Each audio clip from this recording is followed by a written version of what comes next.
Hello everyone. आज हम लोग पेपर 5 का री एग्ज़ाम पेपर और थोड़े जो इम्पोर्टेंट नोट्स है इसको रिगार्डिंग उसको देखेंगे। फर्स्ट क्वेश्चन है हमारा, ओजोन दिवस होता है। ओजोन दिवस जो आपका होता है वो आपका होता है 16 सितंबर को।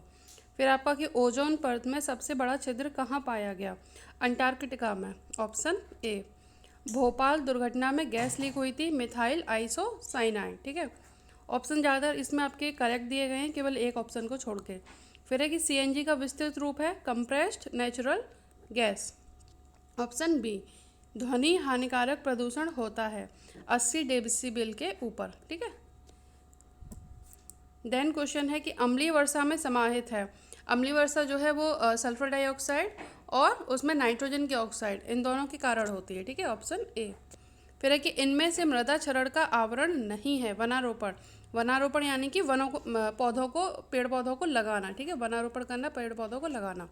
फिर है आपका पृथ्वी का कितना क्षेत्रफल जल से घिरा है? 70%। Option C. रासायनिक उर्वरक का कौन सा उदाहरण नहीं है? कंपोस्ट। कंपोस्ट जो है हमारा जो जैविक कचरा रहता है, छिलके वगैरह है सब्जी के, फल सब्जी के, ठीक है, और बाकी जो कुछ भी रहता है उससे ये कंपोस्ट खाद बनती है।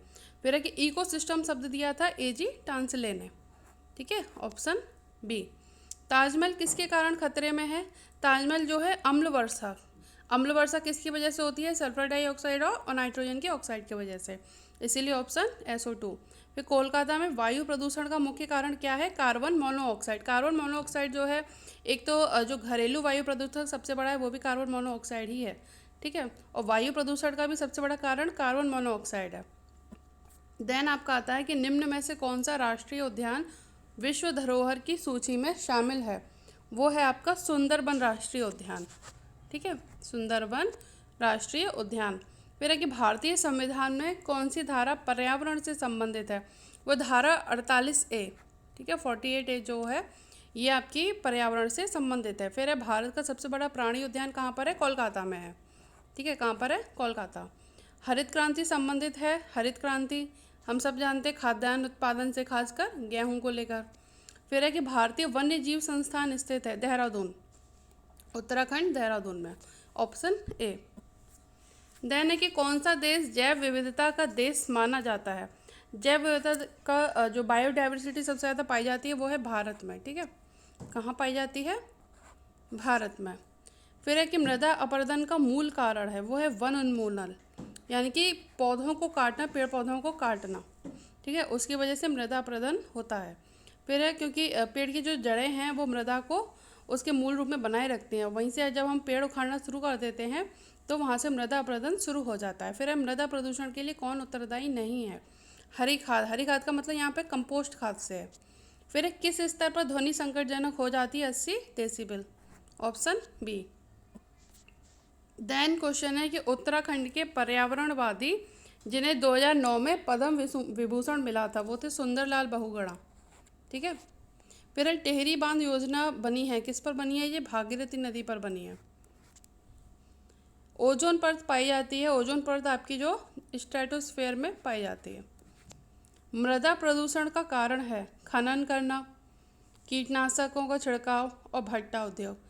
खनन का मतलब जो माइनिंग वगैरह होती है, कोयल जहाँ पर खदानें वगैरह होती है वहाँ से भी मृदा प्रदूषण होता है। कीटनाशकों के उपयोगों से आपका मृदा प्रदूषण होता है। दूसरा जो भट्टा उद्योग होता है उससे भी आपका मृदा प्रदूषण होता है। उपयुक्त सभी।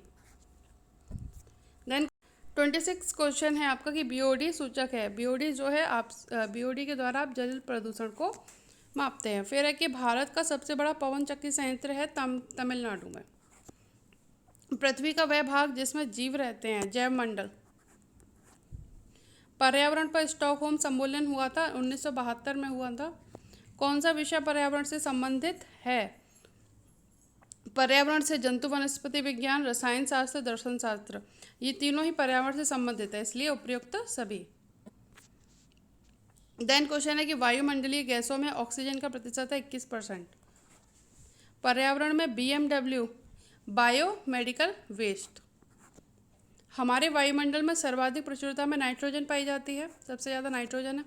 फिर वायुमंडल के बाहरी भाग को हम कहते हैं एक्सोस्फेयर, जो सबसे बाहर का भाग है।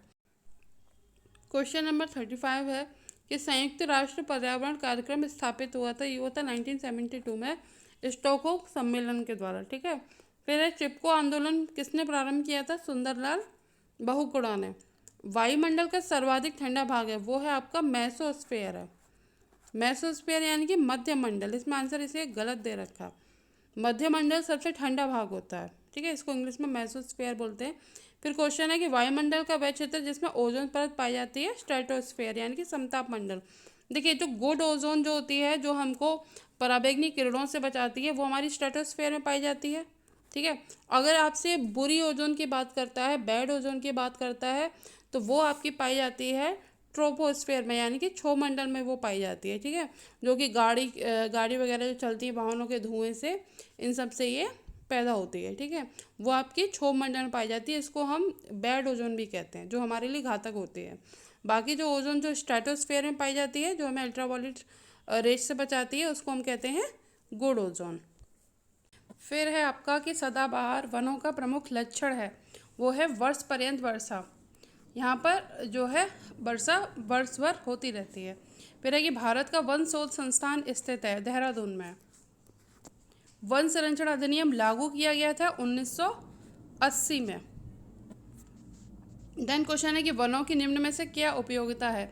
वन जो है मानसून के दौरान वर्षा लाते हैं, ठीक है।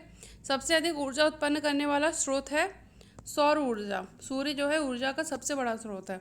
मेधा पाटकर संबंधित है, मेधा पाटकर जो है वो नर्मदा बचाओ आंदोलन से संबंधित हैं। देन क्वेश्चन है कि बाढ़ को किसके द्वारा रोका जा सकता है? बाढ़ को जो है वृक्षारोपण से रोका जा सकता है। वर्षा में अम्ल का मापन किया जाता है पीएच मीटर से, ठीक है, किससे? पीएच मीटर से। फिर आपका आता है कि पृथ्वी का औसत तापमान है वो है आपका 15 डिग्री सेल्सियस, ठीक है। इसके बाद आपका क्वेश्चन आपका आता है कि मृदा अपरदन रोका जा सकता है पेड़ पौधे उगाकर। इकोसिस्टम का अजैविक घटक है मिट्टी। फिर है आपका प्राकृतिक एवं मानवीय क्रियाओं द्वारा व्यापक स्तर पर पर्यावरणीय गुणवत्ता की घटना को कहा जाता है, वो आपका कहा जाता है अपघटन, ठीक है। क्या कहा जाता है? अपघटन। देन क्वेश्चन है कि पौधों के विकास के लिए आवश्यक पोषक तत्व किसके द्वारा मृदा में वापस पहुंच जाते हैं? वो अपघटकों के कारण, ठीक है। अपघटक जो है जो सड़े गले पदार्थ होते हैं या जिनकी मृत्यु हो जाती है उनको डिकम्पोज करते हैं, जिसकी वजह से जो उसके न्यूट्रिशंस होते हैं वो वापस मिट्टी में मिल जाते हैं। फिर निम्नांकित में से कौन सा जीव शाकाहारी नहीं है? शेर जो है वो शाकाहारी नहीं है। फिर निम्न में से कौन सा जानवर शाकाहारी है? गिलहरी। सूर्य की पराबैंगनी किरणों से हमें सुरक्षा देती है ओजोन की लेयर, ठीक है, O3। फिर है वातावरण की कौन सी परत पराबैंगनी किरणों से बचाती है? ओजोन। वैश्विक ताप का प्रमुख असर है हिमनदी का पिघलना और पृथ्वी के जल स्तर में वृद्धि। गहन पारिस्थितिकी में है सभी जीवधारी, ठीक है। वायु प्रदूषण का कारण है धुआं, ठीक है। फिर अदृश्य प्रदूषण किसको कहा गया है? शोर प्रदूषण को, जो दिखाई नहीं देता है। भारत में वायु प्रदूषण नियंत्रण किस विधि द्वारा रक्षित है? पर्यावरण सुरक्षा कानून इसके लिए बने हुए हैं। नेक्स्ट क्वेश्चन है कि अप्राकृतिक पारिस्थितिक तंत्र है बांध। बांध जो है मनुष्यों द्वारा बनाए गए होते हैं, ठीक है, ये नेचुरल नहीं होते। फिर कार्बेट राष्ट्रीय पार्क स्थित है उत्तराखंड में। सफ़ेद क्रांति दुग्ध उत्पादन से थी ये संबंध। कौन जीवाश्म अपशिष्ट ईंधन है? कोयला, एलपीजी, पेट्रोल, ये सारे आपके जो है जीवाश्म अपशिष्ट ईंधन है, ठीक है। लाखों करोड़ों साल तक जो जीवाश्म चट्टानों के अंदर दबे रहते हैं उससे ये कोयला, पेट्रोल और एलपीजी हमें प्राप्त होती है। फिर है कि भारत का राष्ट्रीय पक्षी है वो है मोर। पर्यावरण शिक्षा को लागू होना चाहिए केवल। पर्यावरण शिक्षा जो है वो हर एक स्तर पर पाई जानी चाहिए, इसीलिए सभी स्तरों पर। देन क्वेश्चन है पर्यावरण शब्द से आशय है जीवित और निर्जीव दोनों ही इसमें आते हैं, ठीक है, बायोटिक और अबायोटिक घटक। पर्यावरण को सर्वाधिक हानि होती है उद्योगों से। विश्व पर्यावरण दिवस 5 जून को मनाया जाता है। पर्यावरण के लिए लैंगिक समानता की बात किसने उठाई थी? MC मेहता ने। पर्यावरण शिक्षा को एक विषय की भांति किसने घोषित किया? सर्वोच्च न्यायालय ने। वायुमंडल में परतों की संख्या कितनी है? 5। वायु में नाइट्रोजन उपस्थित है 78%। वायुमंडल में ऑक्सीजन का स्रोत है प्रकाश संश्लेषण। नेक्स्ट क्वेश्चन है कि निम्नांकित में से सर्वाधिक वनाच्छादन किस राज्य का है? वो है मध्य प्रदेश का। चिपको आंदोलन संबंध था आपका वन संरक्षण से। कुल भूमि का वनों से घिरा भाग है, वो है 30%। ठीक है। निम्न में से कौन सा उद्योग वनों पर आधारित है? कागज उद्योग। कागज जो है वो पेड़ों से बनाए जाते हैं।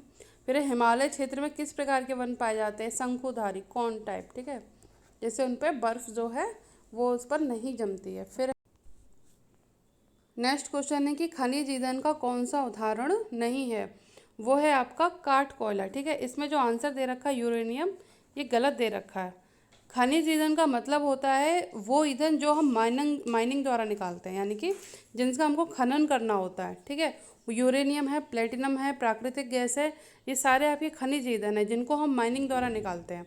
लेकिन काठ कोयला यानी कि इसको बोलते हैं चारकोल। चारकोल जो है वो ऑक्सीजन की कमी में लकड़ी से निकाला जाता है। ठीक है, ये खनिज ईंधन नहीं है। फिर है कि प्रकाश ऊर्जा की भोजन ऊर्जा में बदलने की प्रक्रिया कहलाती है प्रकाश संश्लेषण।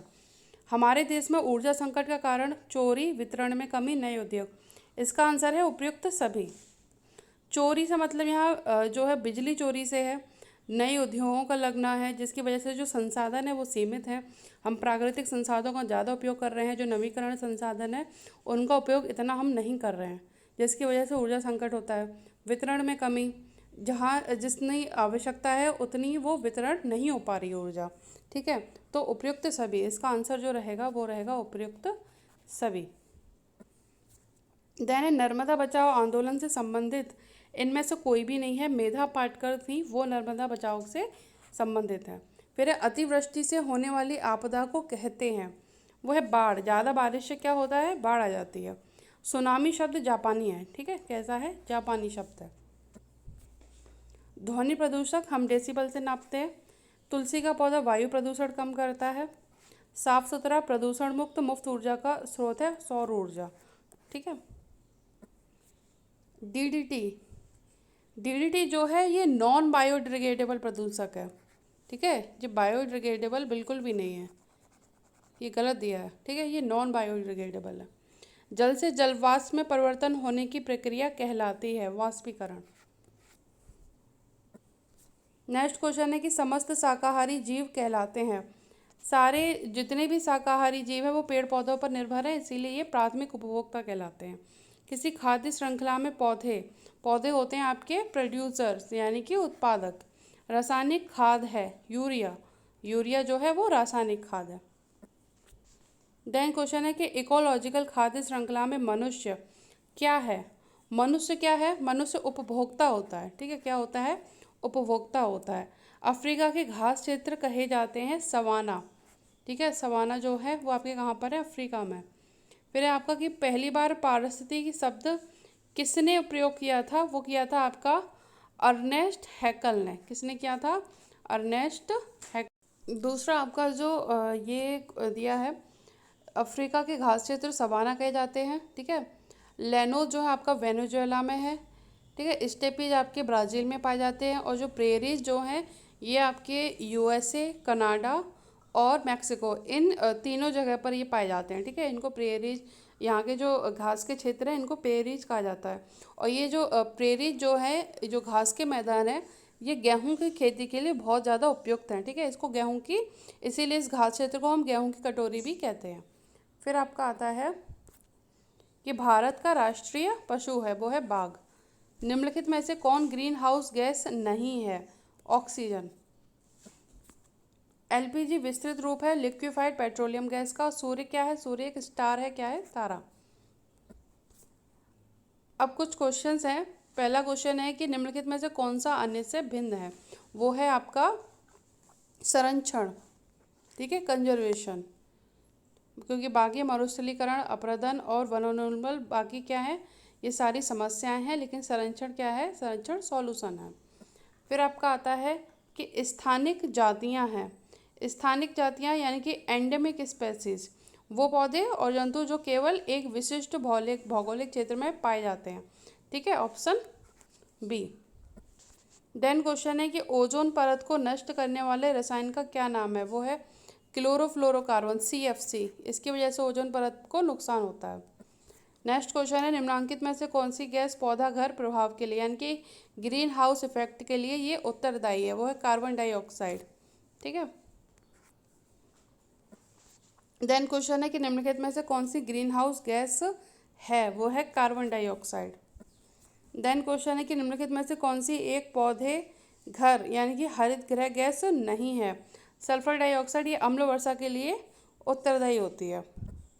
देन क्वेश्चन है खाद्य श्रृंखला में शाकाहारी होते हैं प्राथमिक उपभोक्ता जो कि पेड़ पौधों पर ही निर्भर होते हैं, शाकाहारी। फिर आपका आता है निम्न में से अजैविक अपशिष्ट पदार्थों के निस्तारण एवं प्रबंधन का प्रमुख उपाय है। इनको जो अजैविक होते हैं ये मतलब गल तो सकते नहीं, इनका बटन तो हो नहीं सकता है, तो सबसे अच्छा है इनको रिसाइकल करना, पुनः चक्रण केंद्रों पर भेज देना। ठीक है। फिर है सुनामी उत्पन्न होती है। सुनामी जो है वो समुद्र में आए हुए भूकंप के कारण पानी की ऊंची ऊंची लहरें उठने से। देन क्वेश्चन है ग्रीन हाउस प्रभाव जिससे वायुमंडलीय तापमान बढ़ जाता है। कार्बन डाइऑक्साइड जो है ग्लोबल वार्मिंग का सबसे बड़ा कारण है। ठीक है, ग्रीन हाउस इफेक्ट का।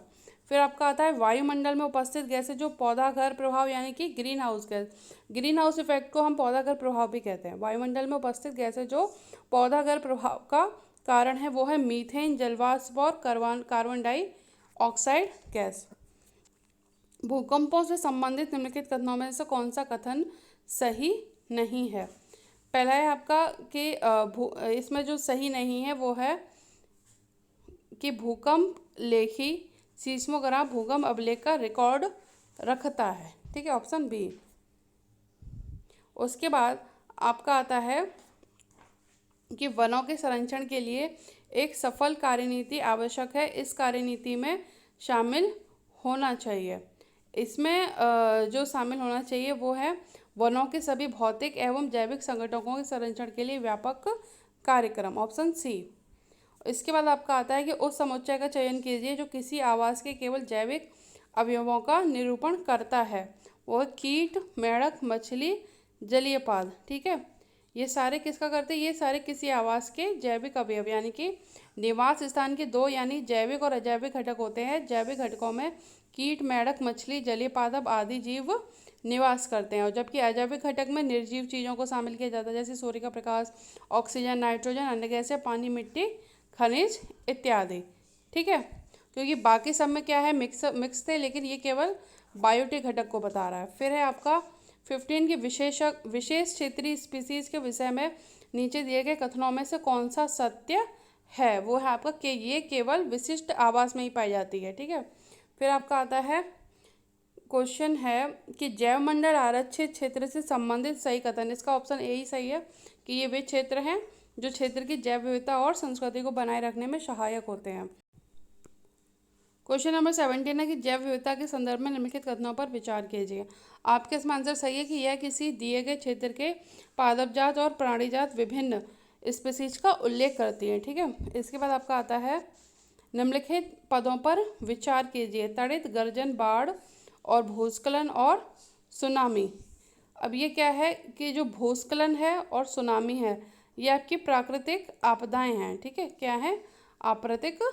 प्राकृतिक आपदाएं। इसलिए आपका ऑप्शन बी आपका इसमें सही है।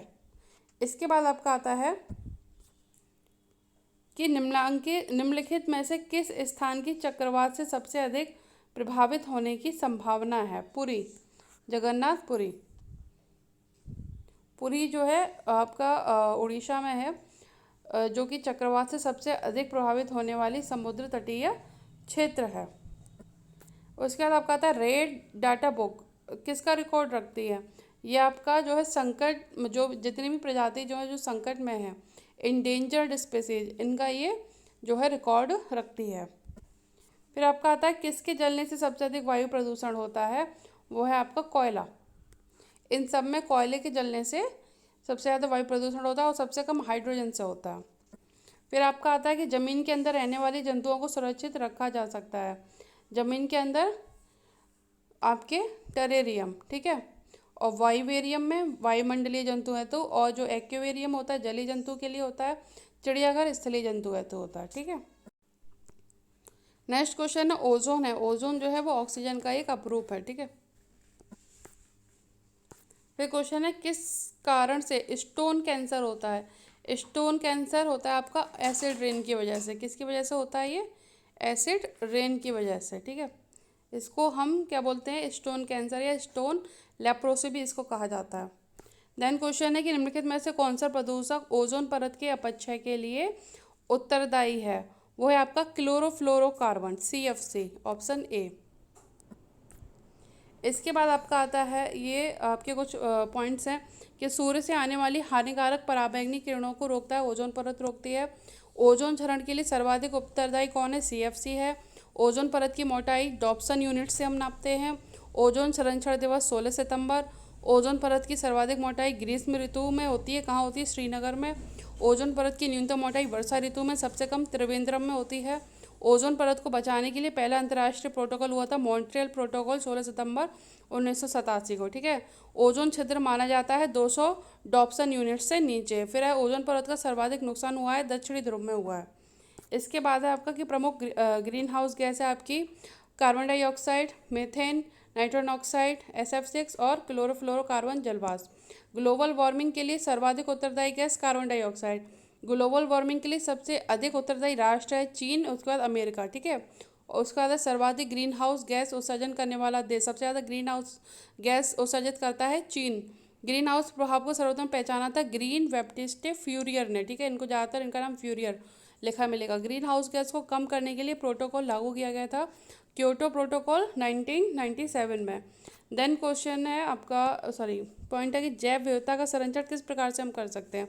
एक तो स्वस्थानीय और एक वाह्य स्थानीय। स्वस्थानीय क्या होता है कि जीवों को उनके प्राकृतिक निवास पर संरक्षित करना, जैसे कि राष्ट्रीय उद्यान होते हैं हमारे, वन्य जीव अभ्यारण्य है, जैव मंडल आरक्षित क्षेत्र है, पवित्र उपवन और झीलें हैं, समुदाय और संरक्षण आकार है। और बाह्य स्थान में क्या कि वनस्पति उद्यान लगाना, जंतु उद्यान लगाना, चिड़ियाघर, बीज बैंक, जीन बैंक, निम्न तापीय संरक्षण और नर्सरी और हर्बेरियम।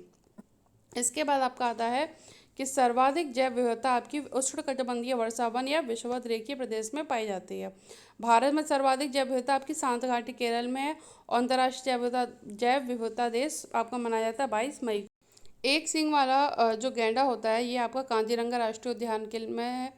एशियाई बब्बर शेर के लिए आपका गिर राष्ट्रीय उद्यान प्रसिद्ध है। हंगुल मृग या कश्मीरी हिरण के लिए दाचीगाम राष्ट्रीय उद्यान जम्मू कश्मीर प्रसिद्ध है।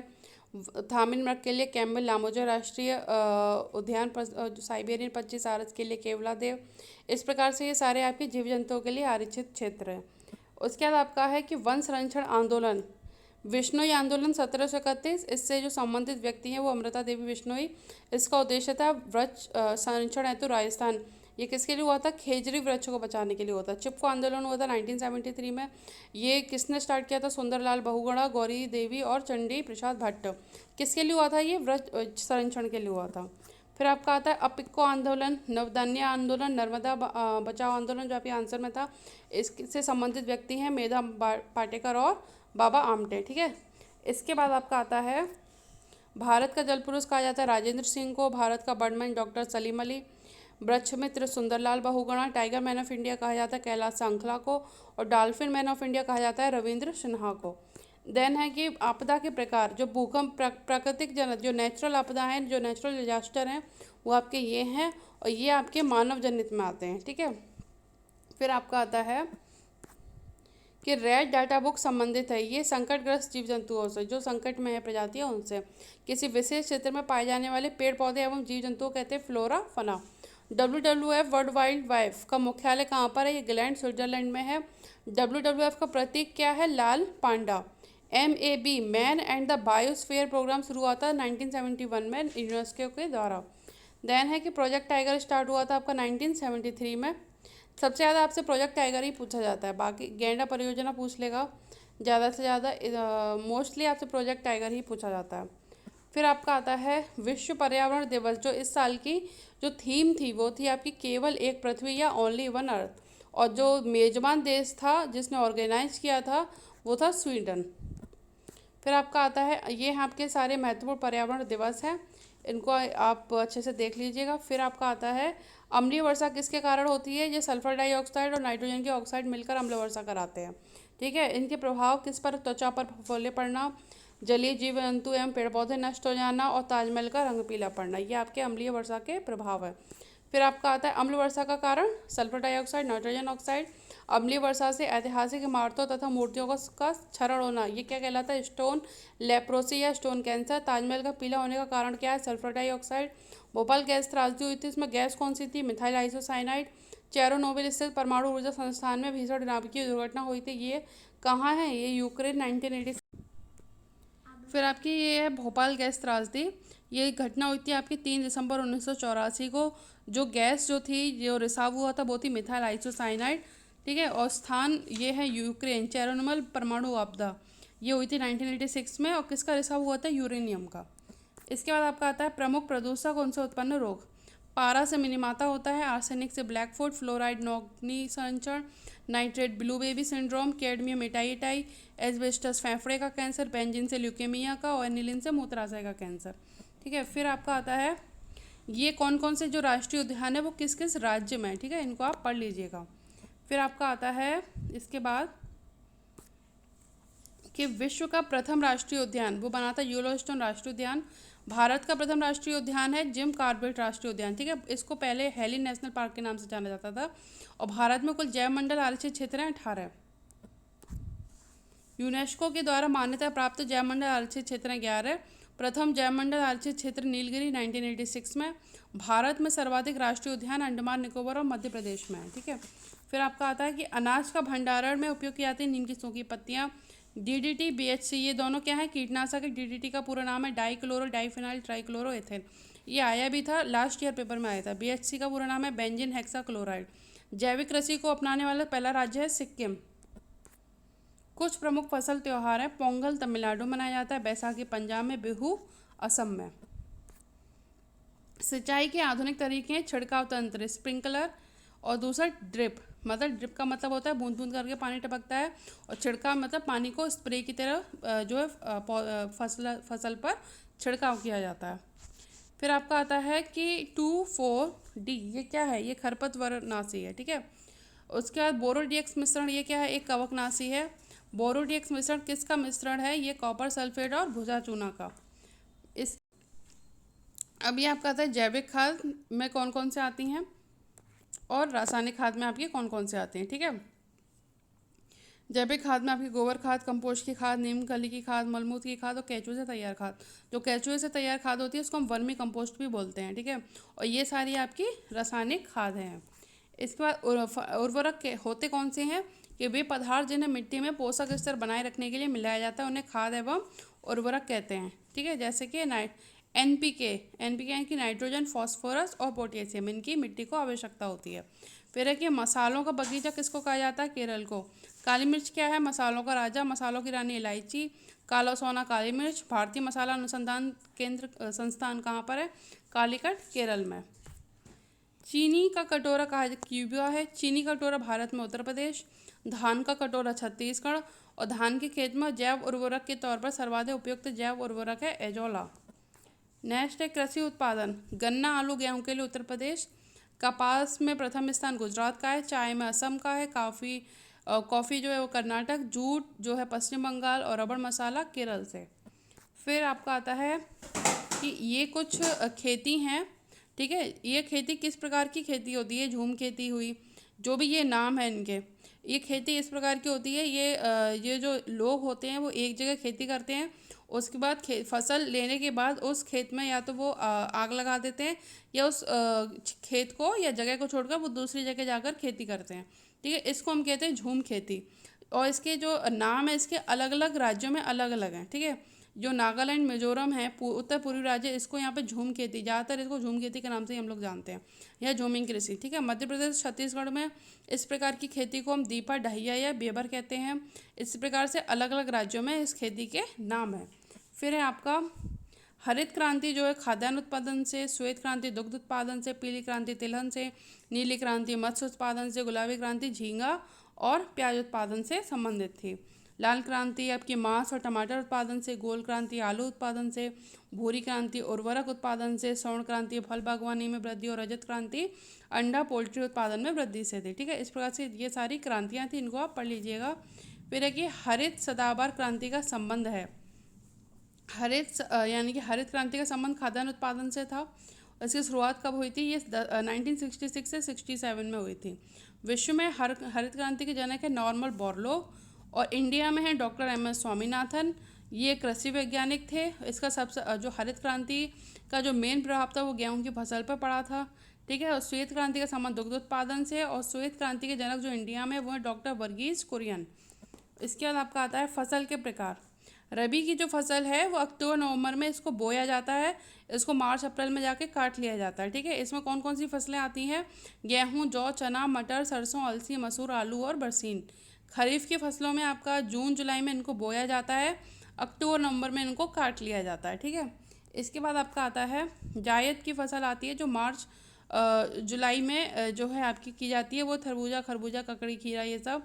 नकदी फसल कौन सी होती हैं? गन्ना है, कपास, जूट, चाय, तिलहन, तंबाकू, केला, ये सारी आपकी नकदी फसल के अंतर्गत आती हैं। इसके बाद आपका आता है एलपीजी का रिसाव पता लगाने के लिए मिलाया जाता है एथिल मरकेप्टन। इको फ्रेंडली तकनीक का सबसे उत्तम उदाहरण है सौर ऊर्जा।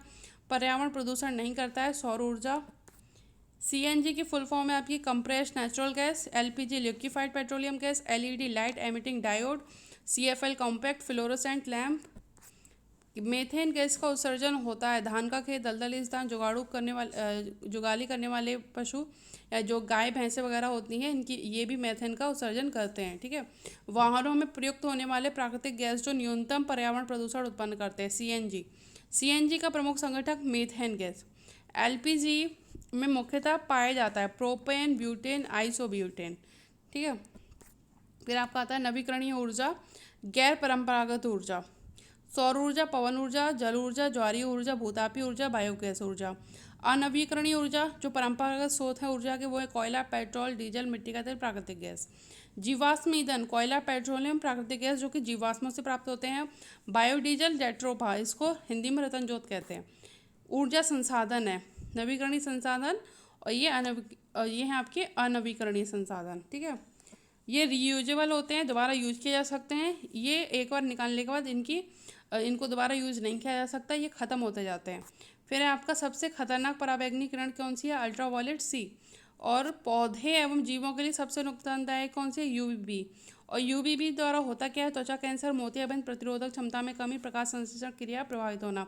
जो यूवीसी जो है ना, ये हम तक पहुंच ही नहीं पाती है, इसको ओजोन लेयर जो इसको रोक लेती है। और जो यूवीबी जो है ये हम तक पहुंचती है, इसीलिए इसका जो सबसे ज़्यादा कारण है त्वचा कैंसर, मोतियाबिंद और ये सब आपके यूवीबी के कारण है। इसके बाद आपका आता है कि नवीकरणीय ऊर्जा, गैर परंपरागत ऊर्जा के स्रोत, ये मैं आपको बता चुकी। ये आपका है सीएनजी की फुल फॉर्म, एलपीजी की, और ये पीएनजी की, पाइप्ड नेचुरल गैस। ठीक है, पारिस्थितिक तंत्र, इकोसिस्टम का सर्वप्रथम प्रयोग किया था एजी टांसले ने 1935 में। इकोलॉजी शब्द का प्रयोग किया था अर्नेस्ट हैकल ने 1969 में। गहन पारिस्थितिकी, डीप इकोलॉजी के जनक है अर्नीस्ट नीज, और भारतीय पारिस्थितिकी जनक है प्रोफेसर रामदेव मिश्रा। ठीक है, ये इंपॉर्टेंट है, आ जाता है इसमें से। फिर है आपका पर्यावरण। पर्यावरण जो है स्थलमंडल, जलमंडल, वायुमंडल और जीवमंडल से मिला है। स्थलमंडल में आपका पर्वत, मरुस्थल, मैदान आता है। जलमंडल में नदी, तालाब, झील, हिमनद, सागर आते हैं। वायुमंडल में क्षोभ मंडल, सप्ताह मंडल, मध्यमंडल, आयन मंडल और बहिमंडल आते हैं। जीवमंडल में आपका पेड़ पौधे और जीव जंतु आते हैं।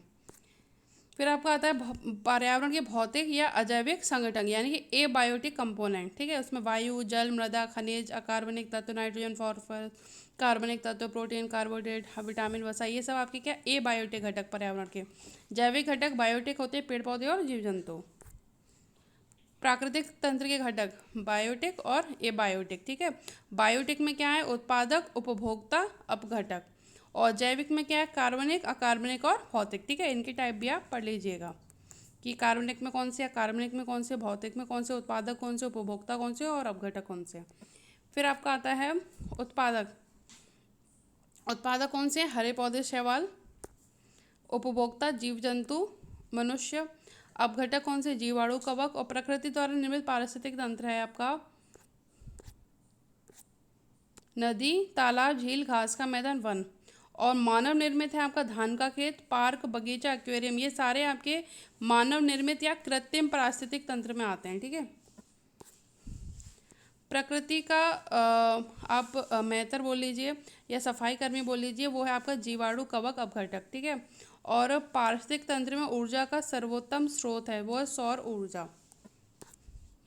पारिस्थितिकी तंत्र, प्राकृतिक पारितंत्र और कृत्रिम निर्मित पारितंत्र। प्राकृतिक में कौन कौन आता है आपका? घास का मैदान, वन, नदियाँ, झील, ठीक है। और आपका इसमें आपका कौन आता है? कृत्रिम में पार्क, बगीचा, धान का खेत, ये सब आगे मानव निर्मित में आते हैं, ठीक है। इसके बाद आपका आता है सबसे स्थायी पारिस्थितिक तंत्र होता है समुद्र महासागर का। फिर खाद्य श्रृंखला में ऊर्जा का प्रवाह आपका एक दिशीय होता है, और खाद्य जाल जो रहता है ना, उसमें आपका बहुदिशीय होता है, ठीक है। इसके बाद आपका खाद्य श्रृंखला है उत्पादक घास स्थल में, अगर हम देखें तो उत्पादक घास है और सबसे ऊपर इसमें गिद्ध होता है, ठीक है। उपभोक्ता रहते हैं आपके उत्पादक, उपभोक्ता, प्राथमिक उपभोक्ता, तृतीयक उपभोक्ता, और इस प्रकार से। और इसमें जलीय में सब शैवाल जो है आपके उत्पादक हैं, और ये आपके सारे जो हैं उपभोक्ता हैं, ठीक है। जलीय पिस्सू को छोटी मछली खाती है, छोटी मछली को बड़ी मछली, बड़ी मछली को बगुला, बतख और सारस खाते हैं। फिर आपका ओरिजिन ऑफ स्पीसीज के लेखक है चार्ल्स डार्विन। फिलॉसफी जूलॉजिकल के हैं लेमार्क। लेमार्कवाद के जो हैं जो सिद्धांत जो है उसके लेमार्क हैं, और डार्विनवाद चार्ल्स डार्विन का है, और ये उत्परिवर्तनवाद ह्यूगो डी ब्राइज का है। पारिस्थितिक तंत्र का आतंकवादी वृक्ष कहा जाता है सफ़ेदा, यूकेलिप्टिस को, ठीक है। किसानों का मित्र केंचुआ, सांप। जलीय चक्र को नियंत्रित करते हैं वन। खाद्य श्रृंखला, पहले उत्पादक, उपभोक्ता, उसके बाद अपघटक। घास स्थलीय पारिस्थितिक तंत्र में खाद्य श्रृंखला, घास को टिड्डे खाते हैं, टिड्डे को मेढक, मेढक को सर्प, सर्प को बाज। सभी पारिस्थितिक तंत्र में ऊर्जा का पिरामिड हमेशा सीधा होता है, ठीक है। ऊर्जा फ्लो हमेशा सीधा रहता है। फिर आपका है एक वृक्ष पारिस्थितिक तंत्र में संख्या का पिरामिड होता है उल्टा। खाद्य श्रृंखला में नेफेंतीज पौधे का स्तर है, उत्पादक एवं द्वितीय उपभोक्ता दोनों का। पारिस्थितिक तंत्र खाद्य श्रृंखला में ऊर्जा का प्रवाह होता है एक दिशीय। किसी पारितंत्र में रासायनिक भूतत्वों का चक्रण कहलाता है भूरासायनिक चक्र। खाद्य कड़ी के प्रत्येक स्तर पर उपभोक्ता संचित ऊर्जा को कितने प्रतिशत अपने शरीर भार में रूपांतरण करता है? 10%। 10% नियम दिया है लिंडमैन ने। और एकमात्र महाद्वीप जहाँ घास पारितंत्र नहीं पाया जाता, अंटार्कटिका। अब प्रकाश संश्लेषण का ये आपका जो है रिएक्शन है, और ये कारक कौन कौन है? कार्बन डाइऑक्साइड, जल, सूर्य प्रकाश, तापमान और क्लोरोफिल। घास के मैदान ये इंडिया के हैं, सोनमर्ग जम्मू कश्मीर, बुग्याल उत्तराखंड, उर्मिल कर्नाटक, शोला महाराष्ट्र, बन्नी घास गुजरात, ठीक है। सबसे छोटा पारिस्थितिक तंत्र एक्वेरियम का, सबसे बड़ा कृत्रिम पारिस्थितिक तंत्र धान का खेत, ठीक है। विश्व में सबसे विक्षुब्ध पारिस्थितिक तंत्र पर्णपाती वन। स्थल खंड पर पाए जाने वाला सबसे बड़ा पारिस्थितिक तंत्र है जंगल। पारिस्थितिक तंत्र का मित्र है नीम, पीपल, बरगद और तुलसी। वन पारितंत्र में विषुवतीय वन, मानसूनी वन, शीतोष्ण वन और तैगा वन। घास पारितंत्र में सवाना पारितंत्र। टुंड्रा पारितंत्र उत्तरी अमेरिका, ग्रीनलैंड और यूरोप एवं रूस। भारत के प्रवाल भित्ति क्षेत्र हैं जहाँ पे मैंग्रोव वन पाए जाते हैं। अंडमान निकोबार, कच्छ की खाड़ी, मन्नार की खाड़ी, पाक खाड़ी, लक्षद्वीप और विजयदुर्ग, नैत्राणी द्वीप और कर्नाटक। कुछ जंतु शाकाहारी और मांसाहारी दोनों, इनको सर्वभक्षी कहते हैं। मानव भी सर्वभक्षी है, ठीक है। जो जंतु दूसरे जंतुओं का शिकार करके अपना भोजन प्राप्त करते हैं वो होते हैं परभक्षी या प्रेडेटर्स। जीवी एवं अजैवी घटकों का संबंध अपघटक स्थापित करते हैं, ठीक है। जो जीव मर जाते हैं उनको अपघटक जो है उनको डिकम्पोज करके उनको अजैवी घटक में बदल देते हैं। पारिस्थितिकी के अंतर्गत किसका पारस्परिक अध्ययन किया जाता है? वातावरण और जीव समुदाय का। शीत प्रधान प्रदेशों में मकान का छत कैसी होनी चाहिए? अधिक ढलुआदार। पार्कलैंड नामक उष्णकटिबंधीय घास कहाँ है? अफ्रीका में। हाथी घास सवाना बायो में पाई जाती है। चैपरल नामक झाड़ियाँ कैलिफोर्निया में। एक तालाब के पारिस्थितिक तंत्र का जैव बार बायो जो इसका बायोमास पिरामिड रहेगा वो उल्टा रहता है। एक संतुलन पारिस्थितिक तंत्र में जीवों की संख्या होती है स्थिर। जैव विविधता का संरक्षण ये हो चुका, ठीक है। इसके बाद आपका कि किसी प्राकृतिक प्रदेश में पाई जाने वाली जीव जंतुओं और वनस्पतियों की प्रजातियों की बहुलता को कहते हैं जैव विविधता। जैव विविधता शब्द का सबसे पहले प्रयोग W.G. रोजेन ने किया था।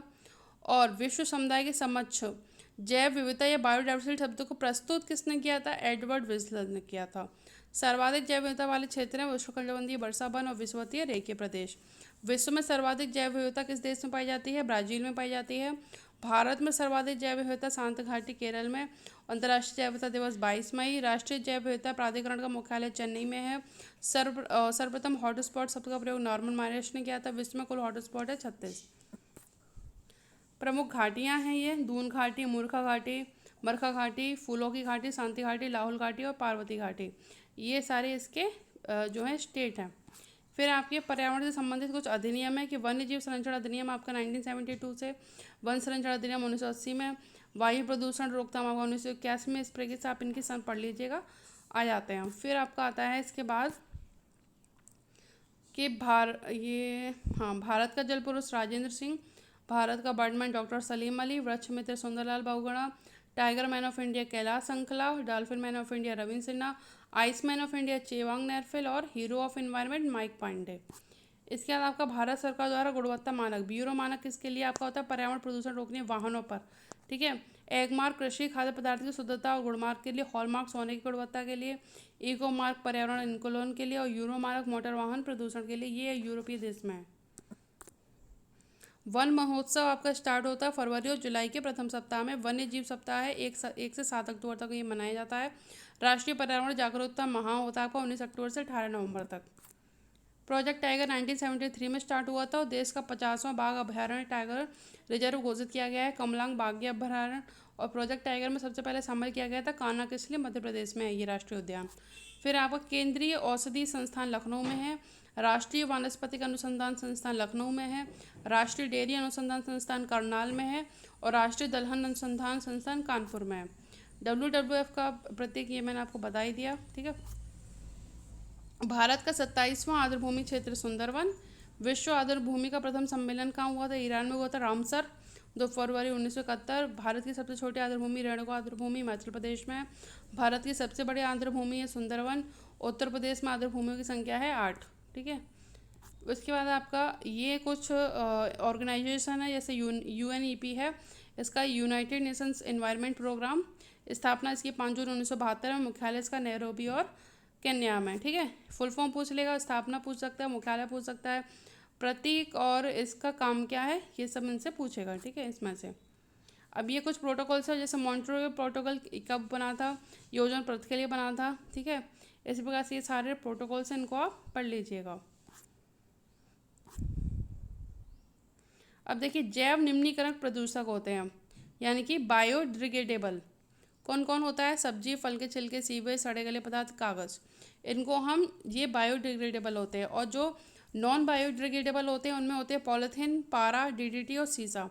हीमोग्लोबिन के साथ संलग्नता, कार्बन मोनोऑक्साइड इसीलिए सबसे ज़्यादा खतरनाक है क्योंकि ये हीमोग्लोबिन के साथ ये जो है रिएक्शन करती है। स्मोक किससे बनता है? धुएं और कोहरे से बनता है। लंदन धूम्र दिखाई देता है शीतकालीन में सुबह के समय। ग्रीन हाउस प्रभाव के लिए सर्वाधिक उत्तरदायी carbon dioxide. Green house gas को कम करने के लिए प्रोटोकॉल लागू किया गया, क्योटो प्रोटोकॉल। अम्ल वर्षा का कारण है सल्फर डाइऑक्साइड, नाइट्रोजन के ऑक्साइड। अम्लीय वर्षा से ऐतिहासिक इमारतों तथा मूर्तियों का संचारित होना कहलाता है स्टोन लेप्रोसी। ये सब मैं आपको बता चुकी हूँ, ठीक है। दम घोटू गैस के नाम से जाना जाता है कार्बन मोनोऑक्साइड। कृत्रिम वर्षा किससे कराई जाती है? सिल्वर आयोडाइड से कराई जाती है, ठीक है। शुष्क बर्फ किसको बोलते हैं? ठोस कार्बन डाइऑक्साइड होती है ये। अंतर्राष्ट्रीय अम्ल वर्षा केंद्र मैनचेस्टर, सबसे ज़्यादा अम्ल वर्षा यहीं होती है। विश्व में सर्वोत्तम अम्ल वर्षा हुई थी स्वीडन में। विश्व में सर्वाधिक अम्ल वर्षा होती है नॉर्वे में। प्रदूषक के सूचक है, वायु प्रदूषक का सूचक है लाइकेन। सीवेज प्रदूषण के सूचक है कोलाई जीवाणु। जल प्रदूषक का सूचक है डाइटम। जल प्रदूषण को मापते हैं BOD। कुछ बच्चे बोल रहे थे कि ये जो BOD की जो फुल फॉर्म है वो बायोकेमिकल ऑक्सीजन डिमांड है, वो भी सही है लेकिन वो केमिस्ट्री के हिसाब से सही है, ठीक है। लेकिन यह जब हम पर्यावरण की बात करते हैं या जल प्रदूषण मापने की बात करते हैं तो इसका जो BOD फुल फॉर्म रहती है ना पर्यावरण के अंतर्गत, वो रहती है बायोलॉजिकल ऑक्सीजन डिमांड, ठीक है। ध्वनि प्रदूषण को मापने की इकाई है डेसिबल। ग्रीन मफलर से संबंधित है ये ध्वनि प्रदूषण। WHO के अनुसार ध्वनि प्रदूषण का मानक है 45 डेसिबल। गंगा एक्शन प्लान की शुरुआत हुई 1985 में और भारत में मृदा अपरदन की सर्वाधिक समस्या है चंबल घाटी के बिहार क्षेत्र। मृदा अपरदन रोकने के उपाय वृक्षारोपण करवो, मेड़बंदी, हानिकारक कीटनाशक पर प्रतिबंध, जैव उर्वरकों एवं कार्बनिक खादों को प्रोत्साहन देना। इसके बाद आपका आता है जल प्रदूषण को रोकने के लिए जलकुंभी, धूल प्रदूषण को सैजन और नीम, वायु प्रदूषण के लिए बोगनवेलिया, ध्वनि प्रदूषण रोकने के लिए सीता अशोक। अब यह है कि सूर्य से आने वाली ये मैं आपको बता चुकी हूँ सर, ठीक है, इसको आप पढ़ लीजिएगा। फिर आपका आता है कि ये आपके BOD की फुल फॉर्म और अम्ल वर्षा का pH मान होता है 5.6 से 6.5। जो एसिड रेन होती है ना, उसका जो pH वैल्यू जो होती है वो आपकी रहती है 5.6 से 6.5। इसके बाद जो वह परिघटना जिसके अंतर्गत कुछ विशेष प्रदूषक जैसे DDT आर श्रृंखला के साथ सांद्रता में बढ़ती हुई ऊतकों में जमा हो जाते हैं, ये कहलाता है जैविक आवर्धन, बायो मैग्नीफिकेशन। और जैविक आवर्धन का सबसे अच्छा उदाहरण है DDT। और DDT का सबसे उपयोग सबसे पहले जो है फसलों के रूप में नहीं हुआ था, कीटनाशक के रूप में नहीं हुआ था, बल्कि ये इसका जो इस्तेमाल हुआ था सबसे पहले ये जो मच्छरों को भगाने के लिए, इनको मारने के लिए हुआ था, ठीक है। मलेरिया से बचाव के लिए जलाशयों में छिड़काव इसका किया जाता है और सबसे पहले इसका जो काम जो किया गया था इससे यही किया गया था। बाद में इसको जो है कीटनाशक के रूप में इसको इस्तेमाल में लाया गया। फिर सेवाल ब्लूम संबंधित है सुपोषण। इसके बाद आपका आता है जल से होने वाली ये बीमारियां हैं। पैचिस किससे होती है? अतिसार, टाइफाइड, जीवाणु से। ये कौन सी बीमारी जीवाणु से होती है, कौन सी विषाणु से होती है? और ये है आपकी कि एकत्रित जल में एडिस से आपका डेंगू होता है और एनाफिलिस से आपका मलेरिया होता है, ठीक है। फिर आपका है ठोस अपशिष्ट किसको कहते हैं? जैविक कचरा क्या होता है? जैविक कचरा क्या होता है? द्रव अपशिष्ट और गैसीय अपशिष्ट क्या क्या होते हैं, ठीक है। इसके बाद आपका आता है ई कचरा क्या होता है। इसके अलावा इनको हम जो हमारा कचरा जो रहता है इसको हम निस्तारण कैसे कर सकते हैं? R1 है रिफ्यूज, मना करना, कम करना, पुनर्यूज करना, फिर रिसाइकल।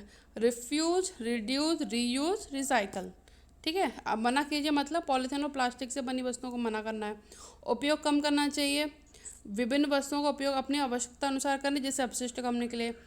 रिसाइकल में क्या है, कुछ चीज़ों को फेंकने की बजाय पुनः उपयोग करें, जैसे प्लास्टिक वगैरह की चीज़ें जिनको जो कि मतलब जिनका अपघटन नहीं हो सकता है।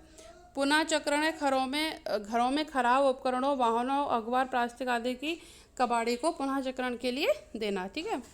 इसके बाद आपका आता है पुनः चक्रण आपका रिसाइकल में, पुनः उपयोग आपका रीयूज में। फिर आपका आता है जैविक कचरे को पुनः चक्रण करने का सबसे अच्छा तरीका कंपोस्ट। सार्वजनिक स्थानों से पार्क स्टेशन पर जैविक कचरा होता है, इसको निस्तारण के लिए रखना चाहिए। हरा कूड़ेदान पूछा जाता है कि हरा कूड़ेदान किस काम में आता है, नीला कूड़ेदान किस काम में आता है और लाल कूड़ेदान किस काम में आता है। इसके बाद आपका आता है राष्ट्रीय आपदा प्रबंधन के जो राष्ट्रीय आपदा प्रबंधन, ठीक है, उसके प्राधिकरण के अध्यक्ष प्रधानमंत्री, राज्य स्तर पर मुख्यमंत्री, जिला स्तर पर जिलाधिकारी होते हैं। फिर आपका आता है कि वर्ष 2006 में ये NDRF बना था, नेशनल डिजास्टर रिस्पॉन्स फोर्स, ठीक है। इसमें कुछ नहीं, इसकी फुल फॉर्म इंपॉर्टेंट है। कब बना था ये? राष्ट्रीय आपदा प्रबंधन अधिनियम के तहत बना था, ठीक है, 2006 में। इसका काम क्या है? इस बल के जवान विभिन्न प्रकार की प्राकृतिक और मानव जनित आपदाओं से निपटने के लिए पूर्ण रूप से प्रशिक्षित होता है। जैसे कहीं बाढ़ आ जाती है, भूकंप आ जाता है या किसी भी प्रकार की कोई डिजास्टर होता है, चाहे वो मानव निर्मित हो चाहे प्राकृतिक निर्मित हो, वहाँ पे NDRF की टीम उसके लिए बचाव के लिए लगाई जाती है। इसके बाद ये आपकी सारी वायुमंडल की परतें हैं, जिसमें से क्षोभ मंडल है। क्षोभ मंडल में सारी मौसमी घटनाएं होती हैं। उसके ऊपर समताप मंडल है, यहाँ पे ओजोन परत पाई जाती है। उसके ऊपर मध्य मंडल होता है, इसके ऊपर वायुमंडल। मध्य मंडल जो है वायुमंडल की सबसे ठंडी परत होती है, ठीक है। वायुमंडल में संचार सैटेलाइट वगैरह जो सारी जो आपकी रहती है ना, वो सारी आपकी वायुमंडल में रहती हैं, ठीक है। इसके बाद आपका आता है और जो क्षोभ मंडल जो है 0 से 10 किलोमीटर की लेयर होती है। समता मंडल 10 से 50, इस प्रकार से ये लेयर्स चलती चली जाती हैं। इसके बाद आपका आता है वायुमंडल का संगठन। इसमें कौन कौन सी गैसेज होती है? सबसे ज़्यादा नाइट्रोजन 78%, उसके बाद ऑक्सीजन, कार्बन डाइऑक्साइड आपकी इतनी होती है, ऑर्गन और बाकी सभी गैसें इतने % रहती है। फिर आपका आता है ये देखिए, ये तालाब का पारिस्थितिक तंत्र में खाद्य श्रृंखला है, फूड चेन है। उत्पादक शैवाल होते हैं तालाब में। प्रथम श्रेणी के उपभोक्ता जलीय पिस्सू, द्वितीय श्रेणी के उपभोक्ता छोटी मछली, फिर बड़ी मछली, उसके बाद उच्च मांसाहारी आपके बगुला, बतख, सारस। इससे क्वेश्चंस बन जाते हैं। फिर घास क्षेत्र के पारिस्थितिक तंत्र में खाद्य श्रृंखला कैसे काम करती है? उत्पादक जो रहती है यहाँ पे घास रहती है। प्रथम श्रेणी के उपभोक्ता में आपके कीड़े मकोड़े और टिड्डे आते हैं। फिर द्वितीय श्रेणी के उपभोक्ता में चिड़िया और मेंढक है। तृतीय श्रेणी के उपभोक्ता में आपके सांप और बाज हैं, और वो गिद्ध जो है वो उच्च मांसाहारी है। फिर आपका आता है वन क्षेत्र में पारिस्थितिक तंत्र में क्या है, उत्पादक शाकीय पौधे हैं। प्रथम श्रेणी के उपभोक्ता चूहे गिलहरी हैं। द्वितीय श्रेणी के बिल्ली, और तृतीय श्रेणी के उपभोक्ता जंगली कुत्ता। उसके बाद आपका उच्च मांसाहारी में आपके शेर और चीता आता है। फिर आपका आता है टुंड्रा प्रदेश में पारिस्थितिक तंत्र में खाद्य श्रृंखला, लाइकेन, शैवाल, ये आपके जो है उत्पादक रहते हैं। रेनडियर, उसके ऊपर मनुष्य इसमें आता है, ठीक है। देन आपका खाद्य श्रृंखला के प्रकार, ओडम जो थे इन्होंने खाद्य श्रृंखला दो प्रकार की बताई थी, चारण और अपरद। चारण इन्होंने दो प्रकार की बताई है, प्रीडेटर और पैरासिटिक, ठीक है, इनसे क्वेश्चंस बन जाते हैं। फिर आपका आता है ये आपकी अपरद खाद्य श्रृंखला है। इसके बाद आपका आता है ये पोषण स्तर है, ठीक है। पोषण स्तर जो लिंडमैन थे, इन्होंने 1942 में ने ऊर्जा प्रभाव का 10% का नियम दिया था।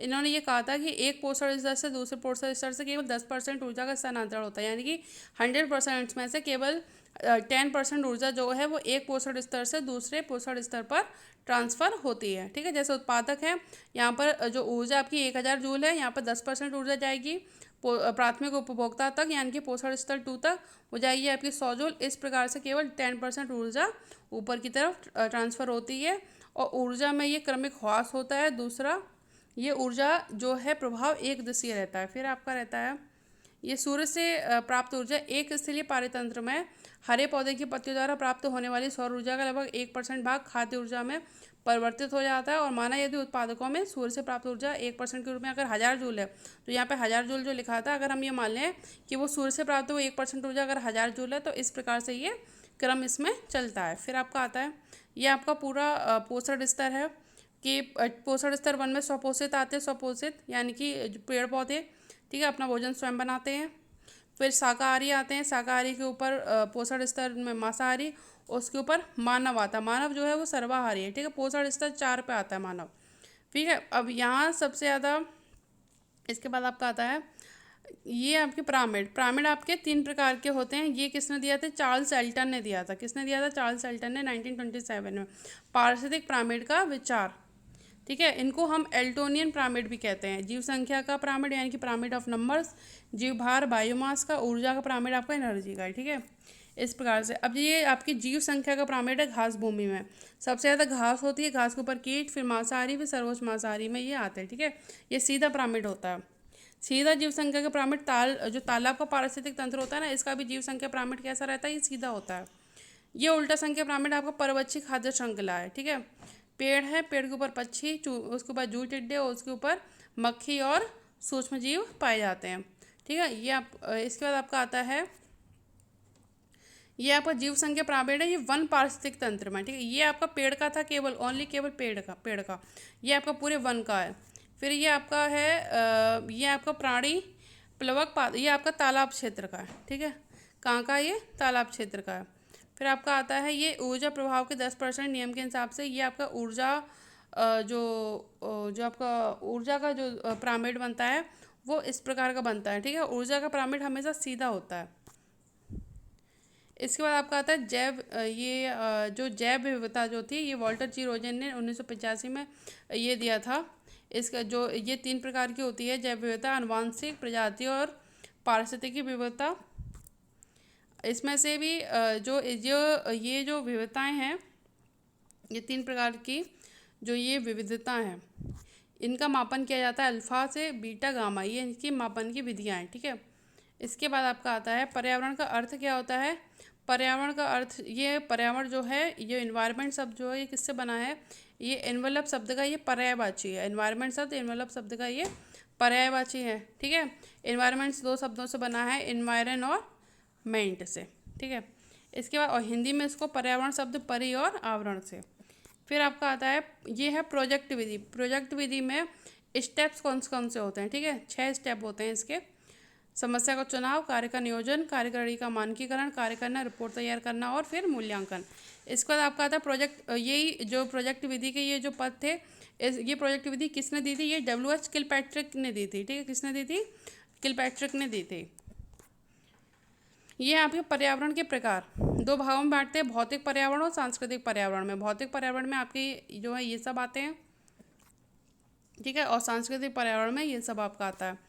इसके अलावा पर्यावरण को हम इस प्रकार से भी बांट सकते हैं, प्राकृतिक और मानव निर्मित पर्यावरण के हिसाब से, ठीक है। इसको भी आप देख लीजिएगा, ये मैंने आपको बता ही दिया। तो ये सारे नोट्स जो आपके, जो कल आपका एग्जाम है पर्यावरण का, उससे संबंधित थे। तो आप लोग अच्छे से पढ़ाई कीजिए। धन्यवाद।